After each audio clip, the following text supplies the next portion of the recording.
We have entered an era in which we can move beyond attachment to labels, drawing instead from the perennial tradition, being inspired by the wisdom of all spiritual paths and teachings, following the way of the universal mystic.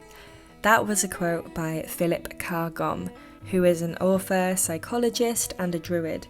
And for 32 years, Philip was the chosen chief of the Order of Bards, Ovates and Druids.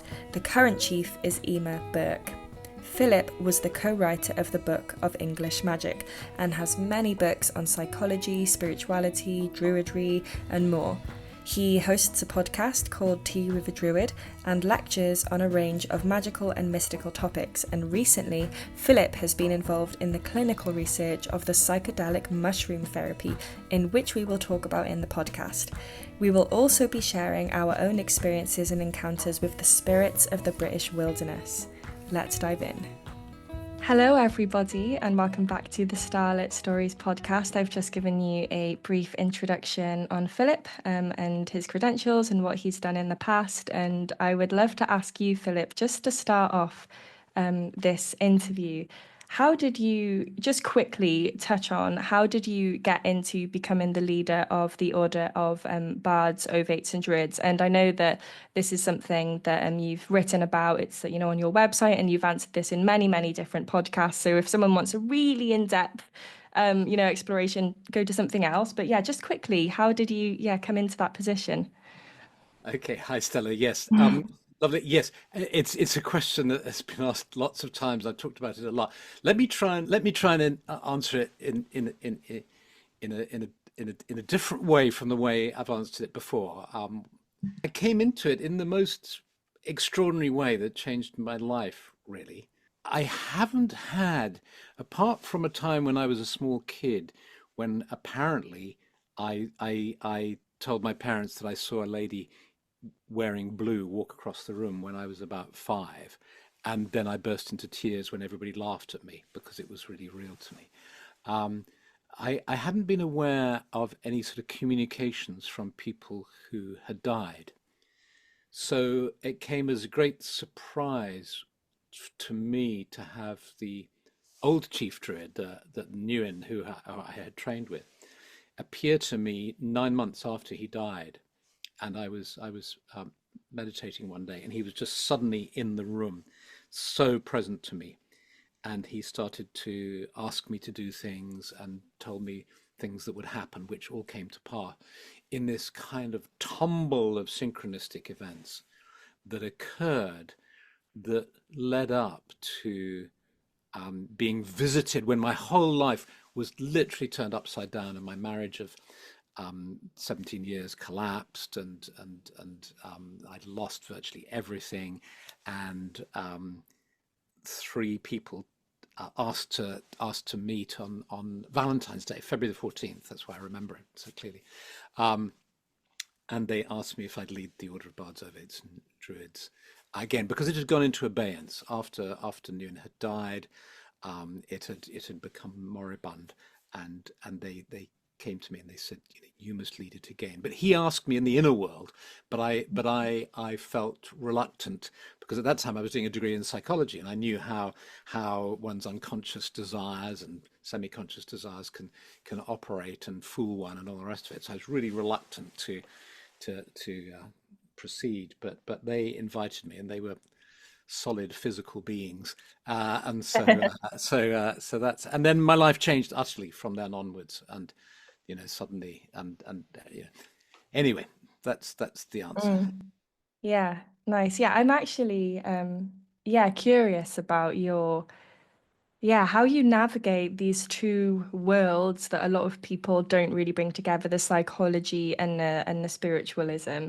Hmm. Um, that would be nice to go into, but what we're really going to talk about today is our relationship to, and your relationship to, spirit of the land, and as you're talking there, spirit Hmm. of those who have passed over, Hmm. and that which is, within and outside of you. And as you've just said, psychology really brings in that critical thought of, is this real and is it not real? When you get into Mm, mysticism, what is real anyway? So it's a really interesting sort of like, yeah, bundle of subjects.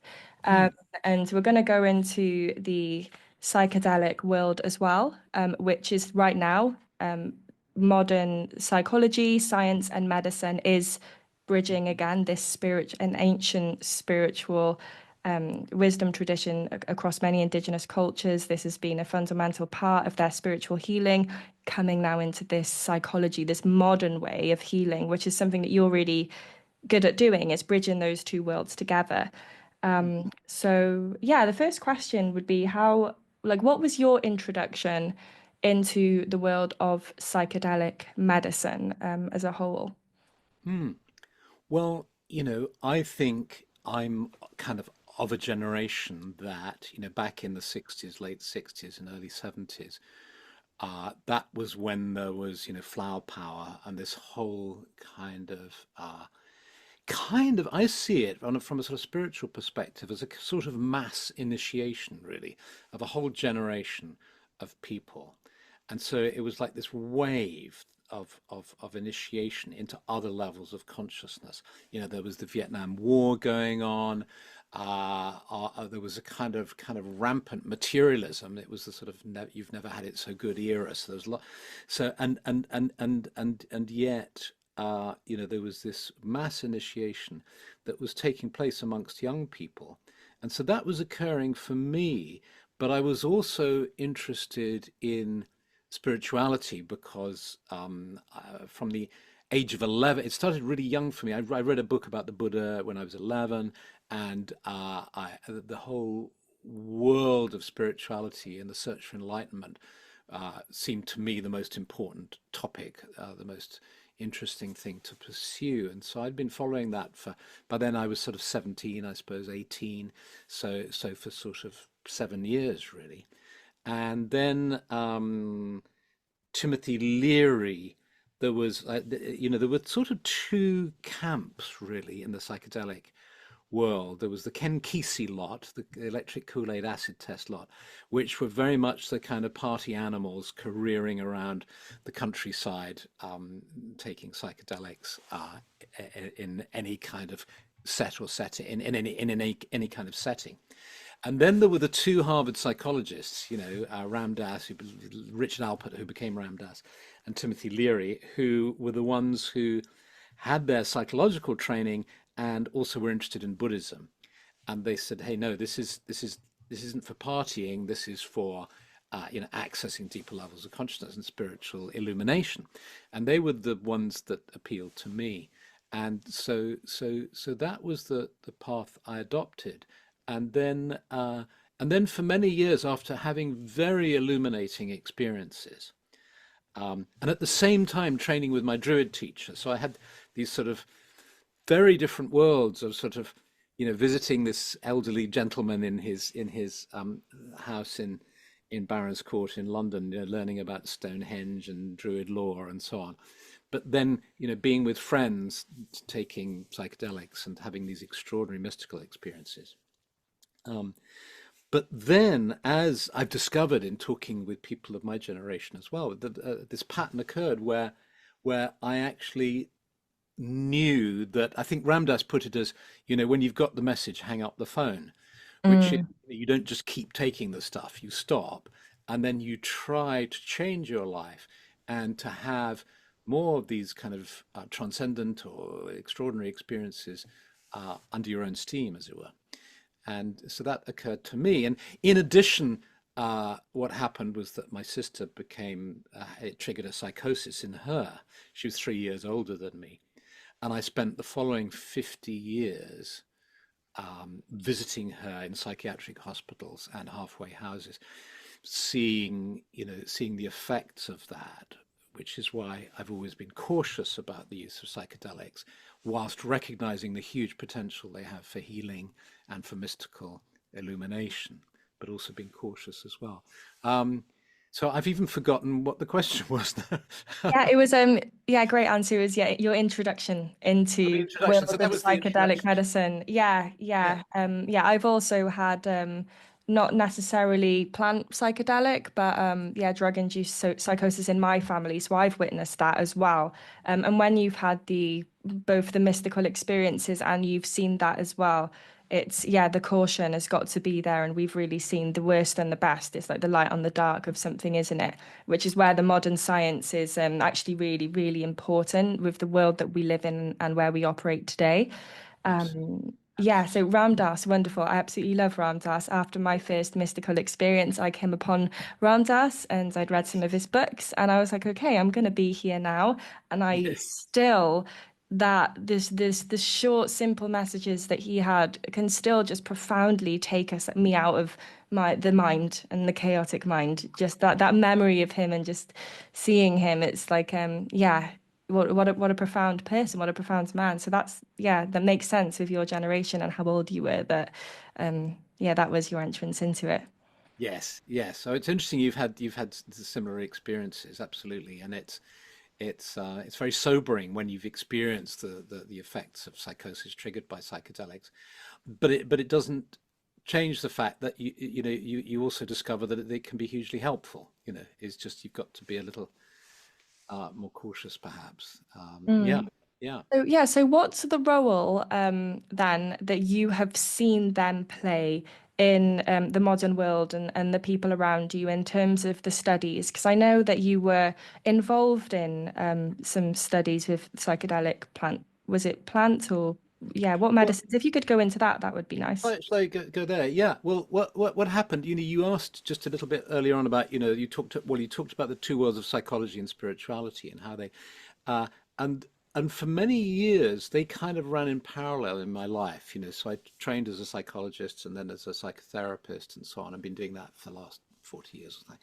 And then I was also involved in Druidry, and whilst the psychology informed my Druidry didn't so much inform my psychology because of the way it panned out. And working with clients, I didn't find myself recommending they celebrate the solstice or something like that. It just wasn't what was happening. But then I met Dr. Rosalind Watts, who was Mhm. the clinical trial lead of the Imperial College trial on the use of psilocybin for depression. And that was one, a couple of documentaries have been made about it. So it became quite sort of well known because it was kind of one of the very earliest ones that occurred, really. There've been lots of trials now, but that was about probably 7 years ago, I think now, and a lot of publicity around it. Because the people who were the trial participants had treatment-resistant depression. I mean, they'd tried everything, every kind of drug, and just hadn't helped. And then the psilocybin seemed to shift a lot of them, and so on. So she invited me onto her team, working with them, and she had developed a particular protocol or particular perspective, working with the ogam trees or the ogham trees, which I think you've talked about it on your podcast before, haven't you? The ogham or the ogham, and which is sometimes called the Druid tree language. There's an interesting history around that, which is kind of quite, as in everything to do with Druidry, is quite complex once you start to look at it and try to demythologize it and so on. But nevertheless, there's this association with the Druids, and so she was intrigued to find somebody who was both a Druid and a psychologist, and she got me on board. And then so finally, after 40 years of these two tracks running in parallel, suddenly they were running together. And so for the last 6 years or so, I've found I've been able to combine both Druidry and psychology, and particularly within the field of psychedelics, and what I find is it's a very interesting period that we're going through, because the particular problems of particularly depression and PTSD, which is so huge at the moment, and psychedelics seem to offer such hope for them, and yet they are at some level resistant to kind of commercialized models of it, because of course what drug companies are doing is they're trying to get patents on it, because that's the only way they can Mm. make money, and because research is so expensive and so on, so so they're trying to get patents on it, and then but then they find that that the psychological support that you need around them, the psychotherapy that you really need, because there's no point in having a kind of revelatory experience if you drop back into the same job and the same relationship and nothing's changed in your world. You need to integrate it. You need to have Mm. some support, which is Yeah. um, and so they're trying to develop apps, mobile phone apps. How do you feel on a scale of 1 to 5 and what? So it's pretty. There's some very tricky issues going on in the whole field of psychedelic drug development and treatment. But it's very interesting, and it does, as you said, it brings together the spiritual dimension, indigenous wisdom, advances in medical science, advances in psychiatric understanding, and so on, all together in one place. Very interesting. Mm. Yeah, my first experience meeting the mushroom, because for me, my experience was very spiritual and was my introduction to spirit and being beyond human form, actually. And I know it's not the same for everyone. And I listened to your talk at Medicine Festival, I believe, with Rosalind. Mm. I don't know if it was at the Medicine Festival. Yeah, yeah, it was. Yeah. Yes, it was. I listened to that talk, and she was talking about how some people have a spiritual experience. Everyone seems to have some sort of mystical or mysterious experience, but only a few end up having the really profound spiritual experience. And the way that I see that, for me, is it's the same whether even if we meet people. Like, you can meet a human being and they can say something to, a room full of people say, and it can profoundly and spiritually evoke something within someone. And it's not whether the person is spiritual or not. It's where you are and how you're receiving that, right? For me, I had post-traumatic stress disorder, and what's brought me into being really curious about this is my introduction to the mushroom. Actually, I didn't have post-traumatic stress disorder symptoms after I'd had that experience with the mushroom. It brought me outside of myself and my body, where Mm. I was able to um, before I knew much about psychology and how it works with rewiring the brain, that happened to me. So I came out of my body, and then my brain was able to process the experience that I'd had. And by the when I came back into my body had processed that. So my physical responses to the experience were no longer there. And then they started coming back a little bit. And it was only when I'd done tapping, EDMR, then Mhm. EDMR therapy, that I was able to actually really process and work on it. But my experience with the mushroom, it completely changed my life in 6 to 8 hours. So I was like, wow, that's incredible. And the EMDR experience that I had. So for people who don't know, EMDR is where you are going into your memories and you're allowing your body to actually process them. And that's what I did. And it actually reminded me of my psychedelic experience. They both did, where it was like stepping out of the physical, holding on to that memory in a sense and being able to process it. And it was really, yeah, really life changing for me. Um, in that experience, saw trees in a different way, Mm. just looking at them and talking to them and experiencing them in a different way. So, what was the relationship then with the trees and the psychedelics in these studies? How did that come together in relation to people with, mental health Mm. difficulties? How does it all weave together? How does it weave together? Yes, that's fantastic, and how interesting. Thank you for sharing that experience you've had, and in a way, a really graphic example of how the psychedelics can really help, and then some psychotherapy of a particular kind added on afterwards helps to consolidate it and to maintain the kind of improvement, or the healing, or that Yeah, you. which was about 9 years after my first experience, actually. So it wasn't quick. I spent a long time really actually seeking answers and guidance, going up to all these traditions from around the world. And it's only more recently, in the past few years, that I've been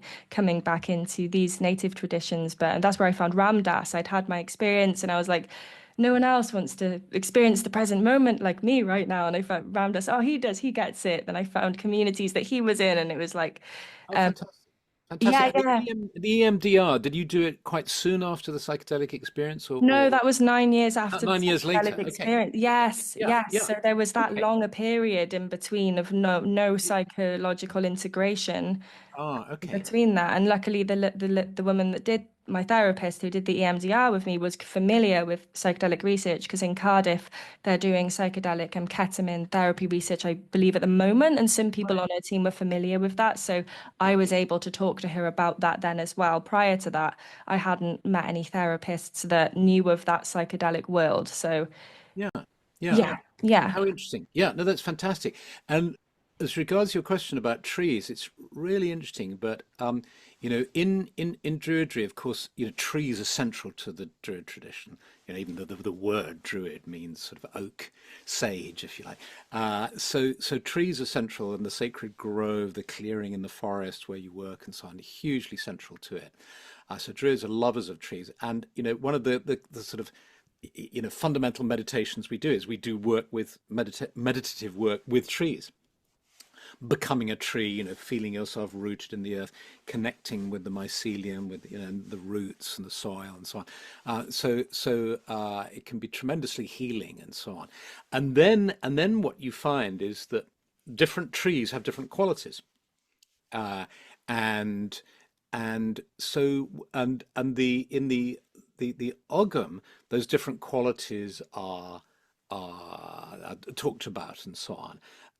But what in the training that we do in OBOD, in the Order of Bards, Ovates and Druids, is we really encourage people to start off with having a relationship with trees themselves, rather than just reading about, oh, that tree is supposed to have that quality or stimulate that quality, and have the experience yourself, and then develop, and then by all means look at the what other people have said about it and the scholarship and so on. So it's kind of inside out learning. Mm. So what Rosalind found was that the particular qualities that trees had. I mean, she talks about her personal experience of when she was in a very difficult patch in her life, sort of being almost saved by a tree, as it were. Just collapsing against a tree, and the tree somehow communicating its qualities to her and supporting her. And so, sort of building from that, the particular integration journey that she's developed and through this ASA program that involved in, and a number of us are involved in, which is an integration program for people. Uh, the way it works is to say, let's take a journey around the year and then work with a different tree every month and do meditations where you really connect with this tree and become this tree. And it's working at both a kind of metaphorical level, in as much as working sort of psychologically, I suppose you could say, with the qualities represented, um, but also working spiritually with whatever kind of, it depends what kind of language you want to use, whether you talk about energy or the spirit of the tree, or what it's actually transferring to you.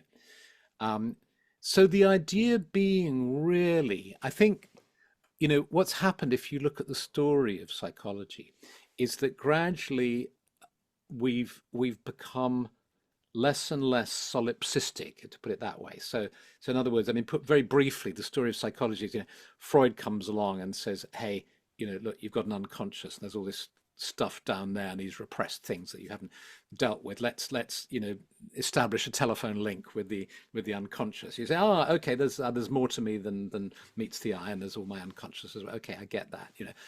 And then Jung comes along and says, yes, but there's a collective as well.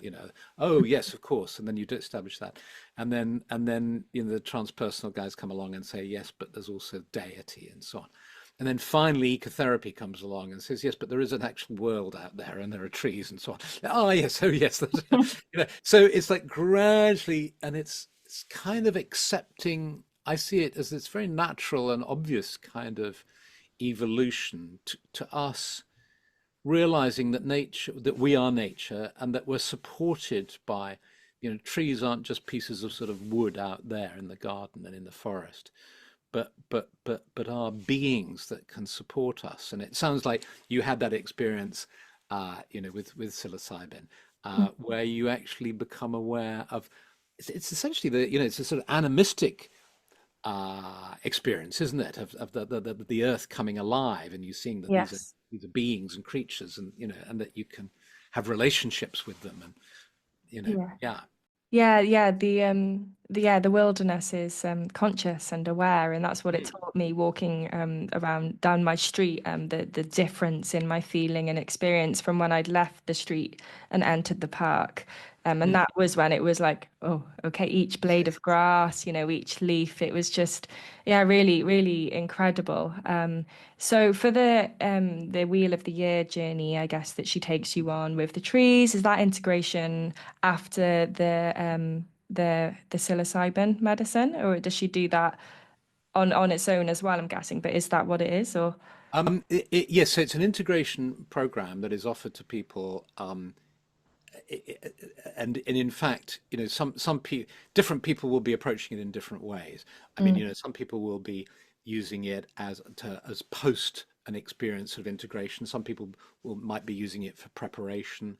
mm, Um, some people might not have a drug-induced psychedelic experience, but they might have had a powerful spiritual experience that they're seeking to integrate. You know, mm. yeah. Yeah, okay, interesting.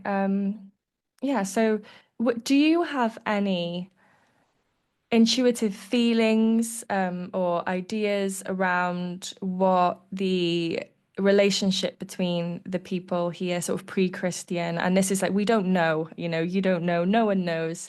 Um, yeah, on the relationship that perhaps we would have had with the mushroom. Because for me, my mystical experiences have been affirmed in, say, some of Taliesin's poetry, and my mystical experiences have come with the mushroom. And but I know many people who have had very similar animistic spiritual experiences outside, and I now have as well. But because mine started there, Mm. when I look into poetry from the Book of Taliesin, I think, oh, well, by God, that's what I was taught during my mystical experience. So I wonder if they had anything to do. And I think it's like it's fun to talk about and it's fun to inquire about, but it's also fun to say, we're not saying that this is what happened because we don't know. I'm pretty sure everyone on my podcast gets that.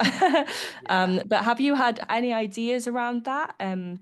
Sure, yes, and I've had a number of discussions about it with druids who are interested in this field. And so, for instance, if you take Dr. Andy Letcher, who's written a wonderful book called Shroom, I don't know if you've come across it, I but it's haven't read it yet, but I've had a lot of people tell me to read it. I hope it's on Audible because with my toddler, I don't have time to oh, read you don't have actual time. books. Yeah. Yeah, it's one of those books that, there's some books that are so interesting and so well written. It's almost like they could be about anything. They could be about drains in Mesopotamia in the early 5th century, and it would be a fantastic read. It's like that. It's a fantastic read. But he wrote that some time ago, and at that time he was looking at the claims that people like Gordon Wasson were making that the Druids would have been guardians of the mushrooms. The idea was that you look at the British Isles and we are what's called mycophobic. You go across the channel and people are mycophilic. In other words, people love mushrooms from philia to love, they love mushrooms and they eat lots and they go out mushroom picking at the weekends and all the rest of it. Whereas Britain has tended to be mycophobic in that, we're not so into mushrooms and we, I mean, it's changed a lot recently, of course, but that, and from that they extrapolated that the Druids were guardians of mushrooms, so nobody dared touch them except the Druids. But of course that's all speculation, and Andy took that all apart and said, well, obviously we have no evidence. However, it's interesting though that in recent years he's developed a slightly different take on it. But I hope he won't mind me saying this, that what he feels now is that although there's no historical evidence for it, he feels very strongly and intuitively that that they must have used them in the past, because of course psilocybin is indigenous to the British Isles and Ireland, and it seems highly likely that that people would have had those experiences, and that a proportion of people will have had mystical, animistic sort of experiences that will have informed their lives and will have been as equally kind of radical. Because I think what happens is when you have a positive psychedelic experience, you are sort of changed forever, I think, in the sense of um, it's like, the way if you, I'm trying to think of analogies, like, it's like going to the top of a mountain and seeing a perspective. You can't unlearn that. You can't unlearn the psychedelic perspective. So even if you never take them again, even, 50 years later, and I've talked to sort of people of my generation now, and they all agree, that it changed them forever. And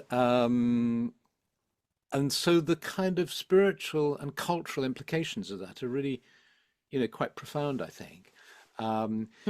So then the question comes is, well, what's the relationship with it now? And again, Andy Letcher, in a panel discussion we had at the Medicine Festival a couple of years ago, put it really sort of well, I think. He said, my understanding is that the world of Druidry doesn't need psychedelics. In other words, nobody's saying, you have to take or you should take psychedelics in order to gain this perspective or in order to have these mystical experiences. Nobody's saying that, because it's very individual and it really doesn't suit some people, and it really can actually be quite harmful for some people. It can Mhm. precipitate psychosis in certain people. So it's absolutely not the case that one needs to have these things. However, he thinks that what you can say is the world of psychedelics uh, can be helped with the Druid perspective. And what he means by that, and is something that I've been having discussions with him and with Dr. Austin Fisher, who's a very interesting guy who's exploring Druidry and psychedelics at Oxford and so on, is that it provides a context. Because what Leary and Ramdas really, I don't know whether they discovered it, but they certainly promoted this concept that has held true, which is the concept of the importance of set and setting, having the right mindset and the right setting. And when you come to the mindset and the setting, it seems to be that if you have some kind of spiritual understanding or perspectives, or you're open to these perspectives, and if you're if you have a setting that is spiritual in the widest sense of the term, you're more likely perhaps to evoke spiritual experiences or mystical experiences when you take the psychedelics. So then what happens is that people tend to look elsewhere for their spiritual setting. So when I was a kid, so 50 years ago, everybody was looking east. Everybody in Britain was facing left towards India. And they were looking to India and, the wonderful color and richness of tradition and all the rest of it. Now, everybody's facing the other way. They're looking to South America. And, and that's absolutely fine, but you have issues of cultural appropriation to look at. You've also got the sustainability issues, because there's this whole kind of spiritual tourism that Mm. happens. And, you even have situations of sort of, the supplies of ayahuasca for indigenous people sort of running out because so many people are buying it to bring it back to the West. Um, so what Druidry and other perspectives can offer is to say, well, actually look at the land beneath your feet, and you don't have to look to the east or the west. You can actually look to where you are, and there's this wonderful indigenous tradition here and traditions in these islands, that you can draw upon and be inspired by. Mm. Yeah, absolutely. I mean, found it well for me. I didn't come across Druidry or spirituality from these lands first off. I came into, yeah, Buddhism and Hinduism, and I was really, and still am really fascinated with Hinduism and the mythology in Hinduism. Mm. And now especially learning that there's a common Indo-European root of it, the mythology there and the mythology here, and really wondering what's the connection there. But yeah, for me, I was yeah, definitely on the line of cultural appropriation. And I think it's because we're so far removed and severed from our native and indigenous ways. It's a part of the process, and it's a step to go onto for many people to then come back down. And that was the case for me. Mm. But I've got friends who were brought up in more pagan families that I've met now who were introduced into the world of Druidry beforehand. So I can completely see that. I mean, for me, I was really seeking guidance and support, but more so relatability after my experience. There's Mm. nothing in the world that I knew of before really that could relate to the magical experiences that I was having. So when I came across Hinduism especially, I was really blown away by all of that. And yeah, so with the look into the east and then the look into the west and then looking here, there is a real big need now for the sharing and the collaboration of cultures, right? Mm. And one thing I want to touch on is have you come across people who, because I definitely have, who have got a problem with the psilocybin plant and working with these plants within psychology because of the idea that it takes the spirit out of the plant. And I completely agree with how, with Ramdas and Leary, that set and setting is really important, and it really does change the way that you experience that plant. For me, I was introduced by my mother. She's passed on now. She passed in 2020, but she introduced me to the mushroom to guide me through my mental health. Oh, wow. Yeah, to guide me through my Wow, mental that's health. rather unusual and interesting. Yeah. Yeah, she set up so at the time I was going through a lot. I was drinking a lot of alcohol, Mm. and I was just not going down the right path at all. And I really, really needed it. And she introduced me to them. I was in our sort of sacred space room where she'd put tapestries up and around. Oh, She lovely. got some incense and she got some quotes on cards. Gandhi, an eye for an eye will make the whole world blind, and just sort of reading these and contemplating upon these things with the mushroom guiding me as well. I had a completely different experience to what other people had, I know, that had experienced them, say, at a house party or something like that.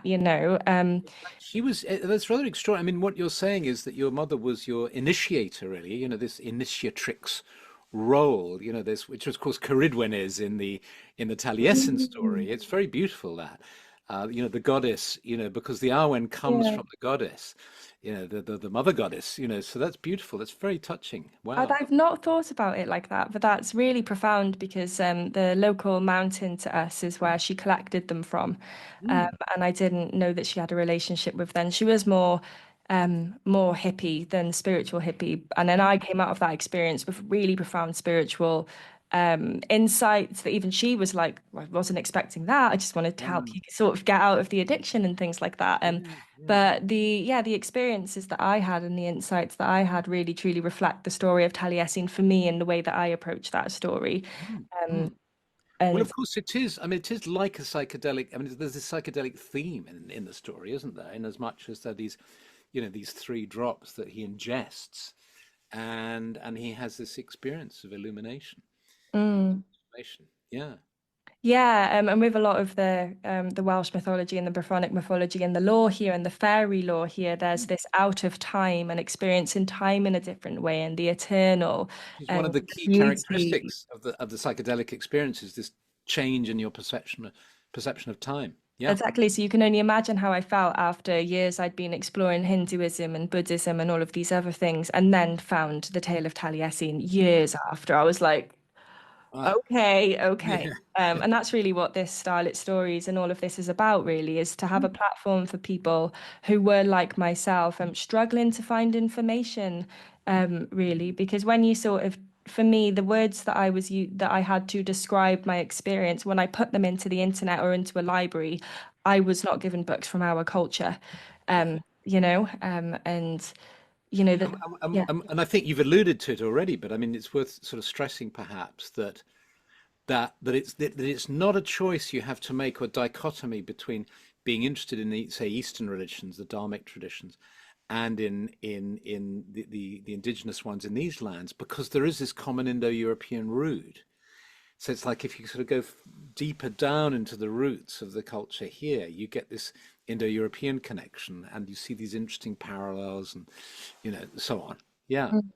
Yeah, and I think at this time that we're in humanity, with the evolution of consciousness, in the Grand Awakening, that we're going through, the bridging of cultures and the seeing through each other's eyes of different cultures is a part of that. Absolutely. And it is tricky, and it's not easy because, not so long ago we didn't even know that, like, the average person didn't know that that existed, let Yeah. alone that there's an entire world over there. So yeah, this bridging of all of these cultures, and then along with the psychology as well, really what I do wish to do on this channel is to come back down to, like, what is the intention here? Like, why are you on your path? Why are you on your path? Like, let's sort of separate the ideas for a moment and come back to the heart intention as to why we're trying to explore these different things. And yeah, I do hope that it can all come together. And this is what I do see with yeah, Medicine Festival. I haven't been before. I'd love to go, but I really see them doing that Mm, with their panels. mm, Um, yeah, so what to go on to next? I think so. You mentioned at the very beginning, you had an experience when you were a child with a lady in blue. mm. um, was she what was she? Do you have any ideas as to what she was? And do you have those sorts of experiences now? Like, how is your sort of, I guess, your psychic experience and relationship with otherworldly beings sort of advanced? And do you know what that was, perhaps? And do your family still laugh? No, I think, I mean, my, my sense is, when you have a very early experience when you were young, it's really hard to know whether you're remembering the actual experience, or whether you're remembering what you told other people, what your parents have told you, and then you think it feels like a real memory to me. Hmm. But I'm totally open to the possibility that actually I've built that. The more studies that are done on memory, the more we see how it's a construction that changes and so on. But in general, about that theme of the sort of psychism, or awareness of sort of, I suppose you'd call it, discarnate entities, i.e. not human beings who are incarnated at the moment, or nature spirits and so on. I suppose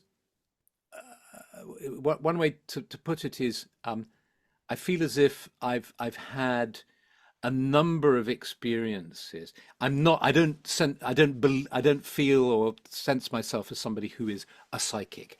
I'm not often seeing or sensing or believing that I'm in touch with.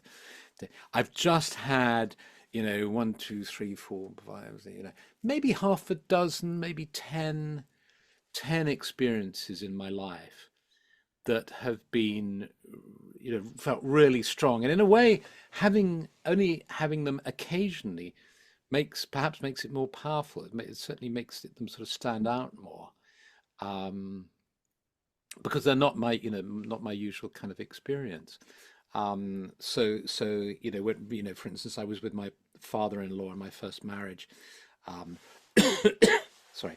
Um, just when he was dying, and then he sort of came back to me afterwards and spoke to me and gave me a very clear message, and that was kind of extraordinary. And I've been with other people who've died and they haven't come back, and two people have, well, three now. I think I've had three. What I would sense is what feel to me like genuine communications from people who've died. And when I say genuine, it's because you find out that what they told you, you couldn't have possibly known. Is this always in meditation?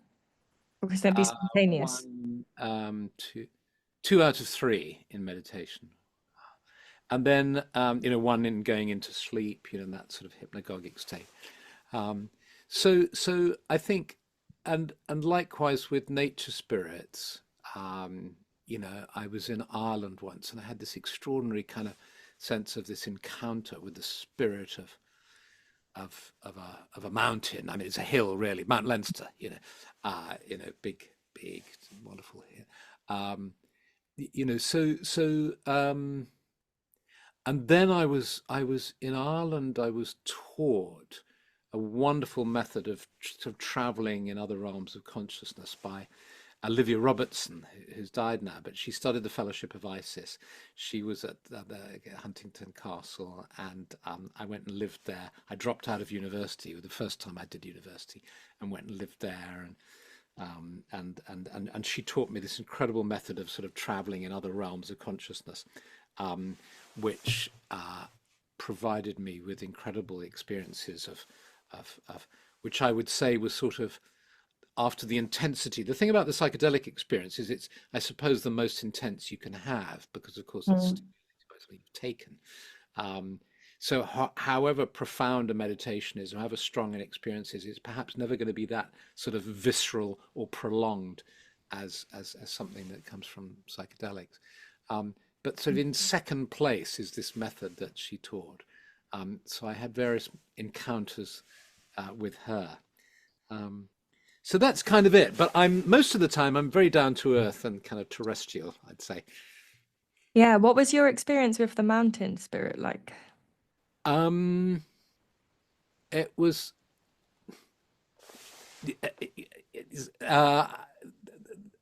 this being of such kind of stature and power and sort of otherworldliness and kind of don't mess with me energy, kind of, a bit like, I suppose, if you met a sort of bear in the woods or something like that. It's not a cute fluffy bear. It's there was a sort of extraordinary seriousness about the encounter. It was energetic in that sense. There was a sort of tremendous energy and power, a bit like I suppose, sort of encountering the sort of raw power of nature, something like that. There was a kind of rawness to it. Yeah. I've had a very similar experience actually. With I believe what I'd seen with my eyes was the field and the tree, but the feeling of the area, Mm, like so the field itself or a spirit of the area. mm, And yeah, very similar experience. It's like sort of like being in a bubble. And this experience was just as profound as my psychedelic experiences, but not as intense or prolonged, but profound in the sense that it changed, it changed my life. And yeah, it was almost as if sort of a I haven't ever experienced anything with the dead, or mm, so I don't know if this perhaps happens there as well, but my experiences with elementals or the spirits of nature or this spirit of the land is there's sort of like a frequency change in the atmosphere as well, and then a presence of something that is very serious and very there. Yeah, I had an experience like that, so that's why I was intrigued by yours. A very intense. Mine was very loving, though. The right. messages were very loving and very affirming. She was saying to me, they were like, you're not just an environmentalist. You're here because you really care." And I was like, okay, I've got this. And it was sort of like this reminder of, you're on the right path, and an acknowledgement. Like, I thank you for being here, like, and then acknowledging that was my experience with the area. And I want to go back to experience and meet them again. Would you like to go back to, do you feel, to meet them again, to have another Sure. experience? Yes, absolutely. I think there's and I think it's like we don't need many of these experiences. It's almost like you just need a few of these experiences to give you to broaden your understanding and your experience of life, really. It's like you don't need to Mm, keep having them, And I suppose people who you might call, traditionally psychic, people who are psychics or clairvoyants, or you know there's probably something about them where they're kind of tuned into this all the time. And I would yeah. imagine it must be actually quite difficult to function because, life is pretty tough and it's pretty demanding. And I'm sort of glad I'm not kind of, I'm glad I'm insensitive in some ways, because if you have to hop on a train and go into London and meet people and then go somewhere else and come back, you don't want to be sort of kind of super sensitive. You want to be able to be, Mm. yeah, Yeah, that's this modern world of not having a place or a position, like a role for that sort of person, isn't it? So yeah, but I think what the value of a spiritual path is, and the value, for instance, I find in Druidry is what I can do is I can drop into that feeling of connection with nature and with the forest and with the trees fairly rapidly. yeah, Just dropping down and going in, because the more you do it, the more you become, the easier it is, and you develop the neural pathways at one level to be able to do that. I think, but that's different.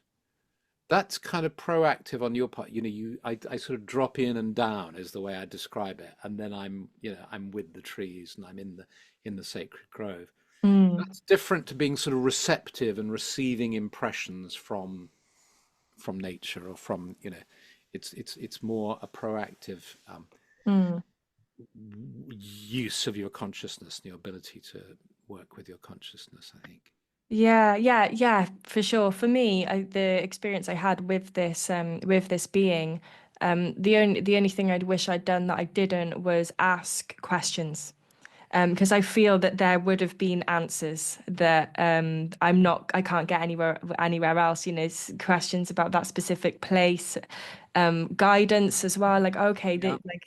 which I didn't. And if I do have another experience like that, I am going to honor the wisdom of this being and ask some questions. Perhaps it might not want to answer or whatnot. But yeah, there is a difference between that and then dropping in.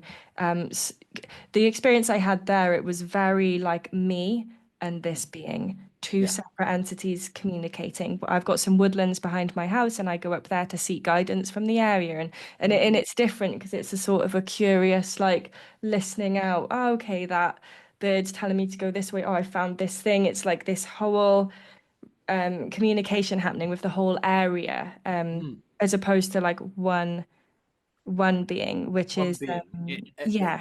It'd be interesting for you to try that.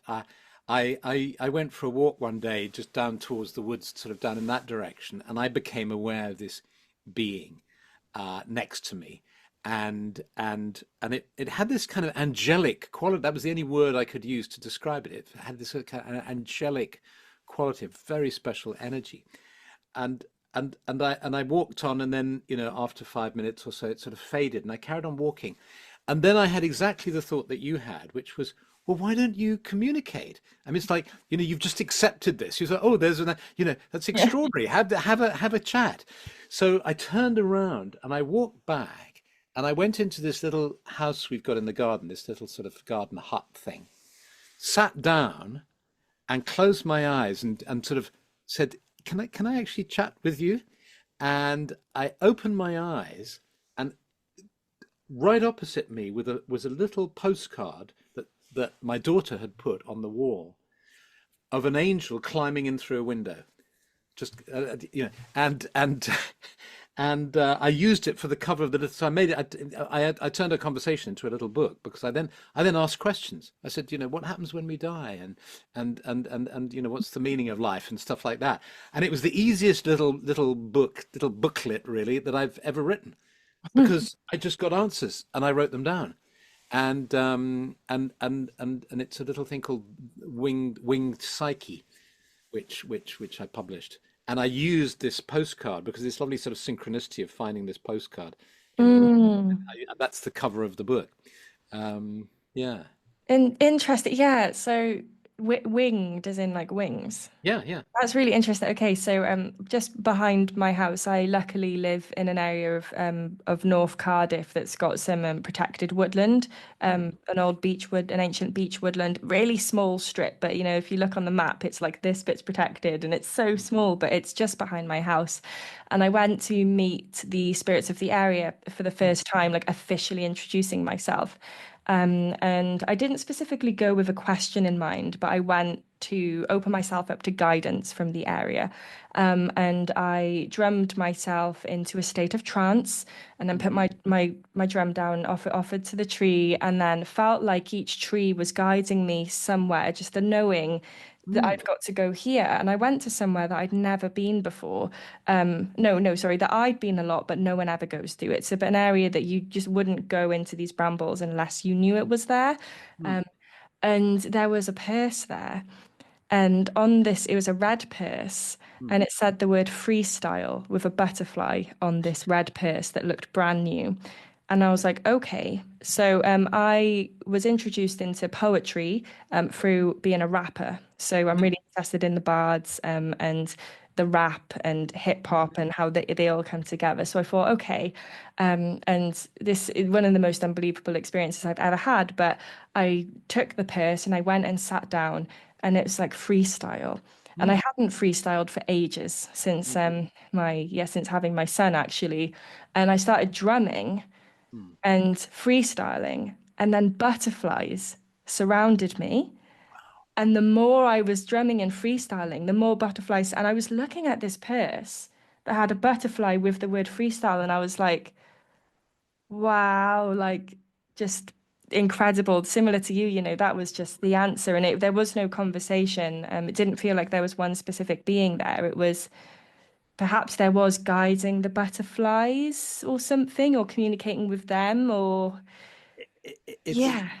an utterly magical moment where sort of all of life is in harmony and everything and those moments are extraordinary if you think about it because it brings in the physical world, i.e. the purse. Mm. And it's a bit like that's why I got excited with the postcard on the wall. It's where, and I remember once doing an exercise, I was leading a group in Holland, and I invited us all to go into the forest and to choose and just to feel a tree that calls to you, and then sit by the tree and meditate. And if you have a particular problem, to just share it with the tree, you see, and to really be sensitive to that.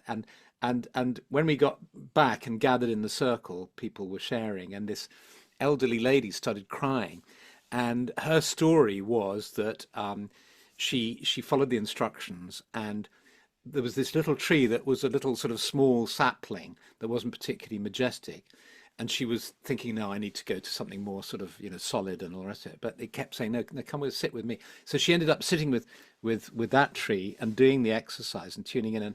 And her problem is that had been estranged from her daughter, and her daughter had had a baby, and it happened to be that day, it happened to be the baby's birthday, but her daughter wouldn't let her see her grandchild, Oh. one of those things.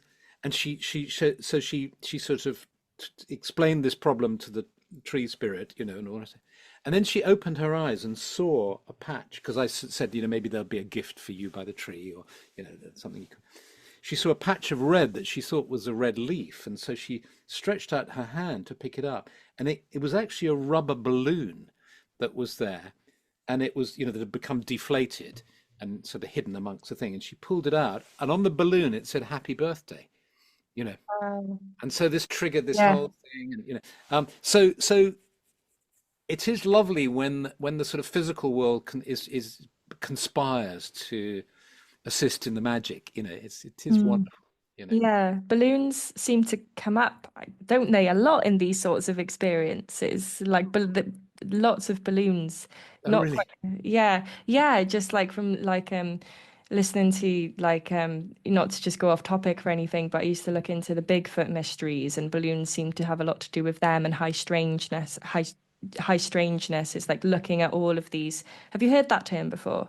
No. Right. Okay, so high strangeness is the study of strange experiences, and there's a level. So UFO, Bigfoot, Fae, what high strangeness has discovered in the study of it. Also looking at paranormal, but it's discovered that a lot of these experiences seem to happen in very similar geological areas. Hmm. So with like aquifers below, quartz around them, you look around the world, caves. Yeah, and it's the study of high strangeness. Oh, I'll have a It's look really at this. interesting, and yeah, and You balloons seem to introduced me come up a to lot in them. Hmm? you've introduced me to a new rabbit hole to dive down. I can, Yeah, it's definitely a very interesting one, but balloons seem to come up a lot in that. So Yeah. yeah, yeah, that was the last sort of official question I had. I feel like we've had a really good conversation. But just to bring it back around to the psychology, Hmm. so I guess I will ask about it. Um, hmm. No, actually, rather than asking that, I'll cut this bit out. If you were to give people some like if someone said, well, I would like to deepen my relationship actually with the natural world around me, and I'd like to experience some more mystical experiences with the wilderness around me. What are some things I can start doing? How long will it take? And because there's no definitive result that comes from anything that you might say, but what would some guidance be for someone who's sort of just starting on this path and of curiosity? Hmm. Yes, it's so individual, isn't it? Because there's a way in which I think, a sort of esoteric way of looking at it or spiritual way of looking at it would be to say that, we're each on our individual journey and we're sort of maturing in our own way. And you know, when the fruit is ready, the fruit will fall, or when the flower is ready, it will flower, and you can't force things. However, I suppose the advice I'd give is something like this: is to when something, I think if you talk to people who are into the spiritual life and have been on this kind of journey, and you say, how did it all begin? And they will often be able to say how it began. They'll say, "Oh, I read this book, or I met this person, or I watched this video, or whatever it is." There's something that triggers something, and so I think the thing to do would be to, if you're already listening to this, as it were, you've already started. Otherwise, you wouldn't be bothering with it, if you see what I mean, because it just wouldn't speak to you. But it's like to sort of follow your nose, so that if there's something that inspires you, or you just follow it, you just track it, so it's almost like, I think our soul, deep down we know what we need, you know and the answer is within, as it were. And we're like, kind of, to change analogies, like a kind of bloodhound on the scent. So it's like, if you took that analogy, like, what if you're tracking something, well, what is it? Is it the local yoga class? Is it that book on Buddhism? Is it the old stories? Is it Druidry? Is it Wicca? Is it psychology? What is it that is floating your boat at this particular time? And then follow it. And because I think they all kind of lead to the same place in the Mhm. end. You know. Yeah, yeah, I completely agree. I mean, I often get asked, or people will sort of just state like, I'm too overwhelmed with the amount of choices, which is the right one? Yeah. And as you said, they all lead to the same place.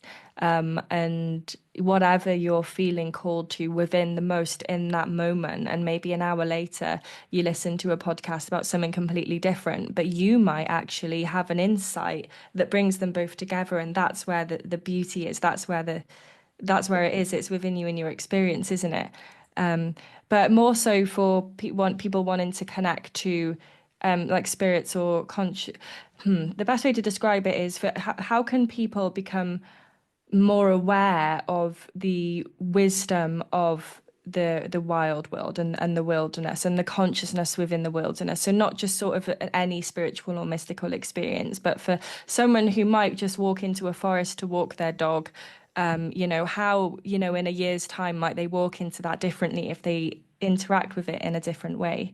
Yeah, yeah, because of course, as you say, I mean, particularly now with the world of the internet and the vast amount of material available, the sort of counter argument, or the response to, what I said earlier, would be, well, I'm already interested in this topic, but my God, there's so much of it. It's like, everything I listen to is kind of interesting, and it's intriguing, but and you can it's true that you can spend years, um smorgasbording, I think is the word, like the buffet. You can just be nibbling here and nibbling there and be kind of interested in that and interested in that.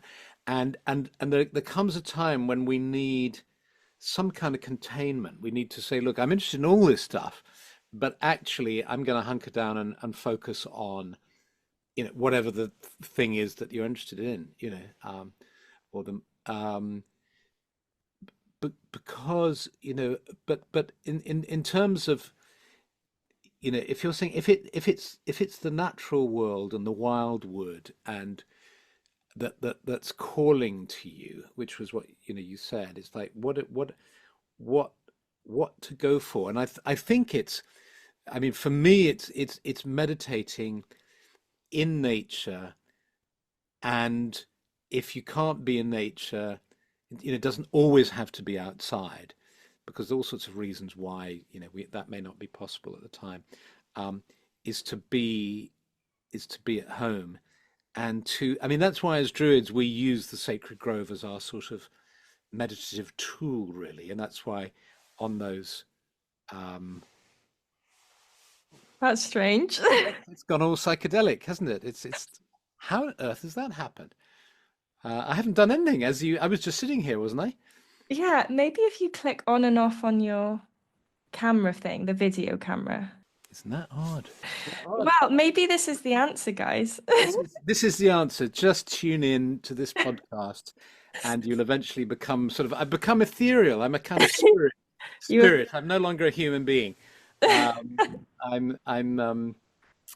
That is really very peculiar. Do you think it's let's the scientist in me just wants to know now.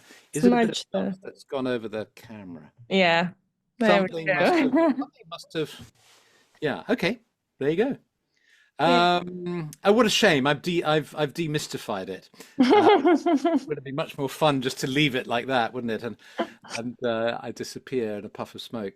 Um, anyway, yes. So I think finding a path. I think committing to something is a next stage. I think the first stage, uh, maybe we can put it like this: first stage, just being open to what is calling to you. Is it Buddhism? Is it Druidry? Is it Wicca? Is it shamanism? What is it? What's calling to you? Following your nose, as it were. And then at a certain moment, I think there's a time to commit, because otherwise you can spend a whole life just, looking at this video and listening to this podcast and reading that book and so on. It's time to commit, and because commitment requires, it requires some work, and times when maybe you're not, it's not so exciting, where you have to do some more pedestrian kind of you know and then I think what I'd like to suggest as well is there's a sort of threefold process that goes: enchantment, disillusion, re-enchantment. So you have enchantment, you discover, say, Druidry, or the indigenous traditions in these islands, and indigenous spirituality, and it's so romantic and interesting. Oh my God, I didn't realize there was, of course, yes, there are the stone circles, there are druids, there are witches, there's all this stuff. Isn't it amazing, like that? And then you tootle along for X number of books and podcasts and videos and all the rest of it. And then you realize the problematic areas. You had, in one of your podcasts, you had somebody talking about all the historical Mm. issues around what is Celtic, and I know you've done a very good one on Celticity, the whole problem of even the term Celtic and all that. Yeah, yeah. So then everything starts to sort of unravel in your hand. You say, oh well, the Ogham is another classic one. Oh, there's this tree language of the Druids, how wonderful. And then there's, oh well, it's kind of a bit complicated, and there's Robert Yeah, it's Gray, not quite. Yeah. not quite as as simple as that. And so then it all starts to unravel, but you have to stay with it. At that point, you can drop out and you can just say, "Oh, I can't handle all this, stuff." But stay with it, and you get to stage three, which is re-enchantment. You kind of find the real magic underneath it. That for me is really important, to stay with it. And Ronald Hutton, Professor Ronald Hutton, who's the historian, he did a tremendous service to the sort of the world of Druidry, really, in the Druid community, because probably about, I don't know, 20 years ago now, 15 years ago, he joined the order, and he started writing about Druidry, and and really helped to clarify, what was invented and what wasn't, and to separate the wheat from the chaff and so on. Mm. And a kind of difficult period for some people, because sort of sacred cows were I don't know what you do with sacred cows when I don't know, were killed or roasted, or I don't know happens to sacred cows when they get revealed as were debunked, and Yeah. but what you're left with is the gold, I think, and there is real gold there. Mm. Yeah, totally, totally. Yeah, I've always found it. I've never found like overwhelmed with the many different things to look at. I've really because I've always found sort of universal truths within them that sing to me, and I think this is what people will find, and that's the gold that people will find at the end of their various devotions. Mm, And it's devotional. I think that's where like a lot of spiritual traditions and paths they come with discipline and devotion, and then after that you will find an answer if there is an answer. mm, So that's sort of what you're touching on there by going mm, into something and committing to something. It is that devotion to that. And not going into it either for the answers to everything, going into it for the nature of discovery and the nature of mystery and the journey itself. I think that was one of Ram Dass's sort of greatest messages. It's about the journey that we're on, not the destination. mm, Yeah, so just seeing it like that. And yeah, you mentioned Robert Graves, and I was going to talk about him and your perspective on him in this, but I think that's maybe for another conversation, mm, um, which, yeah, maybe we can go into that area of things and the complexity and the confusion and the terminology and all of that stuff, because I love those conversations as well. But it's been really nice to talk to you about your experiences and just your experiences really. That's one thing I really love to talk about and reflect on, um, mm. and share with each other the more intimate and personal um, relationships that we have with these things that we talk about, write books about, write songs about. Like, what is actually going on for you? What happened last Wednesday? That sort of thing. So yeah, thank you so much, Philip, for coming Pleasure, onto the absolute pleasure. podcast. Is there anything that you would like to share with the audience in terms of leading them to anything that you're doing? I mean, we haven't spoken about psychosynthesis, but that is what you're now doing now that you're not the chief of OBOD. Is there, if anyone wants to find, like, have you got anything going on now, or yeah. Just maybe something when you were talking about Ram Dass reminded me. I don't know if you've heard the John Hopkins album that he released that you can find on Spotify. You can called Music for Psychedelic Therapy, and in one of the last track on the album has got a recording of Ram Dass talk. There's the sound of a fire crackling. There's this sort of wonderful ambient soundscape that John Hopkins has created, and then there's this recording of Ram Dass saying, in the end, when it comes down to it, we'll all find ourselves sitting around the fire together. And it's really beautiful. Do have a Mm. listen to it. And as you know, in OBOD we've got Behalf, which Yeah. has the fire as this motif. And for a number of years, I've had this really strong feeling that that's what we have to do. We have to gather around the fire, just to all as equals, sharing our stories, being together, you know. And as the world goes through this bizarre historical period of chaos and disruption and all the rest of it, I think sort of those of us of good faith, if you can call it that, need to kind of just come together and to share together and be together. Mm. And that's how I see. So I do Tea with a Druid every Monday, on YouTube at 8 o'clock, GMT, and that I feel like it's a kind of coming together around the fire, and so I'm going to keep on doing that. That's a kind of ongoing project for me. Um, and there are all sorts of other things going on, but maybe that to focus on that, that's maybe what I'd Mm. like to suggest. Yeah, I love them. I love the Tea with the Druids. Yeah, they're fab. Yeah, I didn't realize until maybe a few weeks ago how many episodes there are that you guys have all got and how many awesome people you guys have interviewed. And just the talks that you have on some of them as well, from like conferences and stuff like that. Yeah, awesome. Thank you so much, Philip, for Well, coming on. thank you. You'll have to come and sit by the fire and have a tea too. I'll have to get you on tea with a druid. I'd love to. Yeah, I'd love to. And I have I haven't mentioned yet, but I have tried out OBOD. I started off the Bardic grade and Mm. it was really, yeah, really incredible. And I'm in the Hearth, which is like an online social media platform for those of us who are yeah, wanting to just focus on these sorts of things. Social media can distract you in all sorts of ways. So I definitely recommend people checking that out. And blessings everybody. Awen. Great. I went to you. Yeah.